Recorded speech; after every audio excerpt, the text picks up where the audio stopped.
Bismillahirrahmanirrahim. Assalamu alaikum, ladies and gentlemen. It is indeed an honor and a privilege to have the 6th career conversation.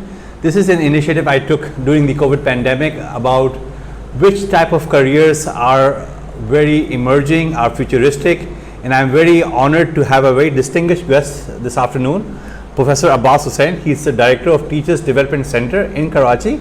So he will be talking about careers in education. So welcome on the show. Thank you. Honored to be here. So Abbas, if you can please share your own experience about education, how you came into this field of education, of inspiring lives. Wow, okay. I decided that I would be a teacher. I knew I would be a teacher at the age of 9. And since then I have done everything in my career, in my studies, to head me towards becoming a teacher. And I did become one at the University of Karachi in the Department of English, and that was my first place. I learned very early that all teachers bring with them an influence, and somehow I knew that that influence is, next to parents, one of the most important influences. To zoom in on your question about this particular career, I decided to do teachers training as a full-time thing after my University of Karachi English literature work. When I realized that I can go on teaching literature for the next 200 years and it will make no difference to the education system of the country. But if I train 30 teachers how to teach English better, I will have influenced through each teacher 900 children, at least, and then more. So I decided that I will turn to teacher training full time, and that has been 25 years since I founded this. No regrets. I'm on it and will remain. Thank you for sharing such an inspirational background that how you came to the field of education. As you know, education is a stream of ocean. There are different pathways within education. So if I'm a student of intermediate or A levels and listening to your inspirational talk, can you guide the audience and the prospective students what types of pathways are available and what are the opportunities for them available once they graduate? Enormous opportunities. Unfortunately, very many youngsters do not think of teaching and education as a pathway at all.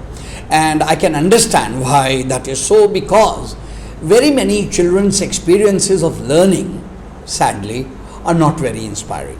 We have all had our fill of teachers who are not inspiring, who are only there to finish the curriculum, who are only there to pass the time, etc.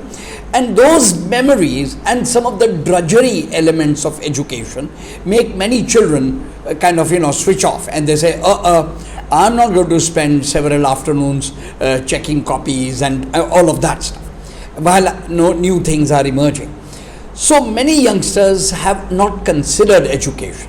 But my simple thing to youngsters, to young men and women coming into the field,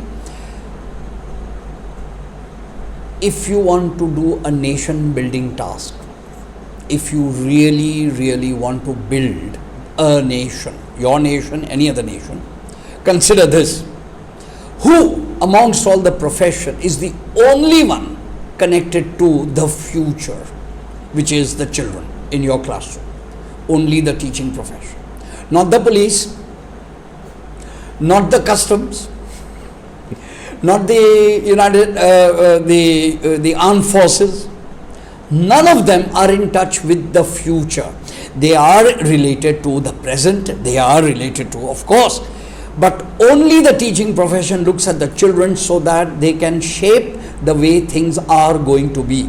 Now, I cannot imagine anything more inspiring and more useful than to invite youngsters to be participants in the only nation building task there is, education. Wonderful. With the futuristic lens, I think that's very inspiring words, that this is the only profession that offers futuristic opportunities. True. So what types of trainings and certifications are available currently? I understand that the Teachers Development Center is the pioneer of introducing a master teachers course as well.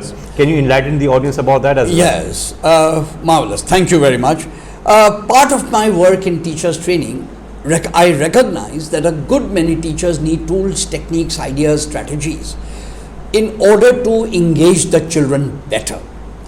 Now, you can't engage a child born in the year 2000, who is now 22 years old, the same way you can engage a child, okay, yourself, born in 1980, 20 years ago. You can't. The world has changed. To recognize this, teachers need ideas, and the Master Teachers course is a 100 hours intensive program in which I make teachers actually go through a learning process, the kind that I would invite them to do so unto the students. So they are learning in the same patterns and behaviors that we would expect them for the children, and that experiential learning is the best part of it. I might add that part of my work in teachers training, particularly madrasa teachers, caught the attention of some friends and well-wishers in the US, and hence that got me into the National Prayer Breakfast with President Obama as the chief guest. So for me, when you talk to youngsters and say, look, if you really do your job well, you can land at the National Prayer Breakfast with President Obama in Washington as the chief guest. Yes, that was indeed an honor for Pakistan and for Yes, you as well. it was. When you went to the US. Something very important in education, you know, when you are entering this field of education, what are the skills and what is the temperament that is required? Excellent word, temperament. Many people, young men and women whom I interview in teaching, have an idea about teaching as a part-time job. They speak about teaching as, yes, we are only busy till about 1:30 or 2 o'clock, and then we can do whatever we like, and then there's the summer vacations, and then there's the holidays, and people talk like that. But that isn't the right approach at all. Teaching is a full-time job, and one of the payments of teaching is time. You are paid by the free time, which means in any other career you are booked 9 to 5 minimum, and you are hooked to a table and a telephone, and you are stay put there. Teaching allows you to be free, say afternoon, go home, change, rest, relax, and then put in, you see, it is still a 9 to 5 job, except that you are held accountable with your freedom to decide how you will put in the next 3 hours in reading, preparing, thinking through your lesson planning, things like that. So young men and women who think about teaching as a part-time job are in for a rude awakening when they hit the school and recognize that there's so much work. Then of course that's not good. The other thing, temperaments. You have to have empathy for the children. You can't be a teacher if you don't like the children. And yes, there are good days and bad days, and yes, sometimes children can really drive you up the wall and they can behave and misbehave. Certainly there are good, but that is not the issue. I mean, that can't be the reason. Your appeal for the children must always remain alive and vibrant despite ups and downs, and once you have that, you are in this. Secondly, you must not only just have children in mind, you must also have your own colleagues in mind. For remember, those who are dealing with early years and primary teachers, they can make a career out of primary teaching, welcome. But ask yourself, why do you want to spend so much time with the children as an adult?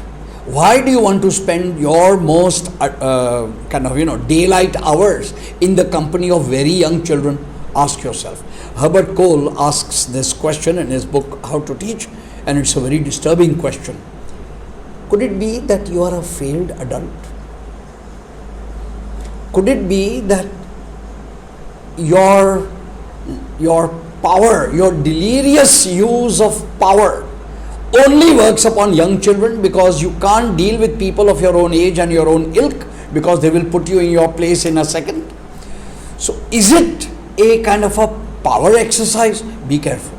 If that is your reason to join teaching, please don't inflict more hurt upon the children. We know we are now going into very slippery this thing. So temperamentally, certainly an interest in the future, an interest in putting a mark on the young mind, and knowing that this child is not going to be grateful for your effort. Today, this child will recognize what you are doing 20 years later, when that child is way ahead in another level, and he will or she will remember, oh, now it makes sense. So while in teaching you can't expect instant response at that moment, be sure that if you mean well and if you are sincere, you are making an impact on a young life. Very nice, very powerful words. And in the closing of this very inspirational interview, what words of wisdom would you like to share with the students when they are entering any profession, not just education, but any profession? One of the things my teachers have taught me, one of the things that why do I go to work? The masters have said that there are some, let's say, boxes to tick. I work in order to earn some livelihood material, in order to have security. I work in order to show my skills, my virtuosity, my capacity to do things. Call that sharing order. I go to work in order to show my agency, power. And now I hear power in a good sense. My agency, my ability to initiate things. And lastly, I go to work in order to create harmony in the world. Of all these reasons, teaching is most capable of producing young men and women, future citizens who will make this country and this world a place worth living in. I cannot imagine a nobler impact of my time onto young lives than this. Thank you so much for those powerful words of wisdom and those compassionate words of wisdom. Viewers, I hope you enjoyed this very inspiring interview, careers in education. This was a demand by a lot of viewers from all over the world. They wanted to listen from an expert, and Abbas Husain Saab is an expert not just in Pakistan, but he's known across the globe. Thank you for your time. Thank you.